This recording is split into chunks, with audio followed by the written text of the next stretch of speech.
Good morning, commanders. It's your girl, Henni B. Listen, this morning as we start a new week, I wanted to encourage us with just a quick message about taking heed to the voices that we listen to.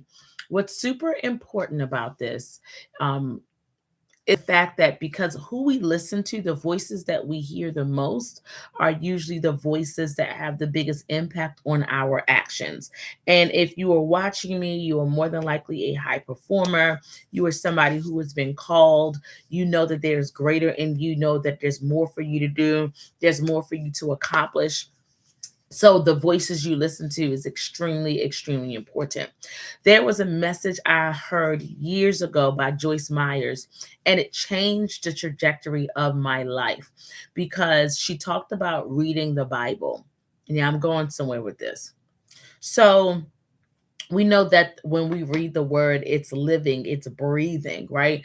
And if you're anything like me, many times when I open the Bible, it's as if someone is speaking to me. The Spirit of the Lord is speaking directly to me about. I'll be reading about one thing and it's speaking to me about something else, right? So I was in a period of time, especially early on in my walk, where I'm just like, people keep telling me to read the Bible, read the Bible. I don't know where to start. There's so much in the Bible. What am I supposed to read? So, what she said was that you figure out the area in your life that you really need to get better at, or you need to study, or whatever, improve, and you go and find scriptures related to that topic. Right. So instead of just saying, oh, I'm just going to read the Bible, I'm just going to start with Proverbs. And again, all of that, there's nothing wrong with all of that. But the intentionality of applying the word to your actual life is a game changer. So the word obviously is a really good source for a voice that we can listen to. But not everybody that says that the Bible is their source is a good voice for you to listen to. 2026 is really important that we have a higher level of discernment to ensure that we're listening to the voices that are truly voices of the Most High God, right? So be mindful. Not everybody that says the Bible is someone that you're supposed to listen to.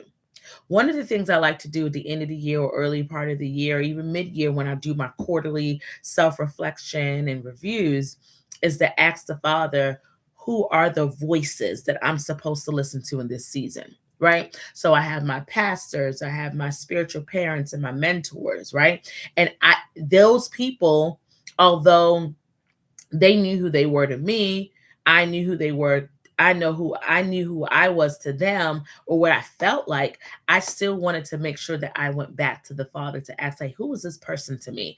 Who do you? And there was one person who's like, no, that person actually is near and dear, but they're not as close. They shouldn't be the voice that you listen to, right? So again, these are just things that when you ask the Father, He will reveal it to you. So no matter what, be mindful, especially the voices at your work and your workplaces. There are many people that are receiving their words of encouragement, of instruction, of advising. They're receiving their word from somebody else.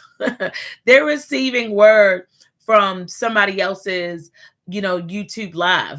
They're receiving their words from somebody else's Instagram. They're receiving their words from somebody else's, Insta post, or, something that they saw that they thought was really good. And again, nothing wrong with that. Just make sure that you are listening to the right voice. As you continue on throughout this year, as you continue to, making your goals and figuring out what you want in these different areas of your life, one of the key components that I have seen missing in many people's goal setting and their planning is this piece here. Who are the voices that I'm supposed to listen to? So who are the influencers I'm supposed to watch? And literally, if you are not supposed to watch anybody else, somebody else can have a good word, but do not listen to them. It just kind of it will infiltrate your direction of where you're supposed to go. I can't stress this enough. Every good word is not your word. So in this particular season, if your focus is on consistency, if your focus is on your family and your marriage and rebuilding your marriage, this is not the time for you to listen to somebody who's talking about divorces, to be talking about the feminist movement. That's not the time for you to be listening to into that. If you know that your goal right now is to become a better accountant, then why don't you follow those people that are talking about accounting? This is not the best time for you to be listening to those who are talking about social work. So let me pull up scripture for you. Should be familiar to some of you. John 10, verse 27. I'm reading on a New King James Version. It says, "My sheep hear my voice, and I know them, and they follow me." My sheep hear my voice, and I know them, and they follow me. So as I close, even though we have different people in our lives and different voices, parents, children, mentors at work, ministry leaders, so on and so forth, those voices are good. They can be good. But make sure that you listen to this voice first. Make sure you go there first, so that way you are not fooled or tricked or deceived or derailed. Your path, your path of life is not derailed because you're listening to the wrong voice. Listen to the Father's voice. Be the sheep. Know who your shepherd is in this particular season. I hope this has blessed you. If so, I want to hear all about it. Why don't you comment below? And if you have not subscribed, make sure you subscribe to this channel. And again, continue to watch this channel for additional content for living and working on purpose. Until next time, don't forget to command your day.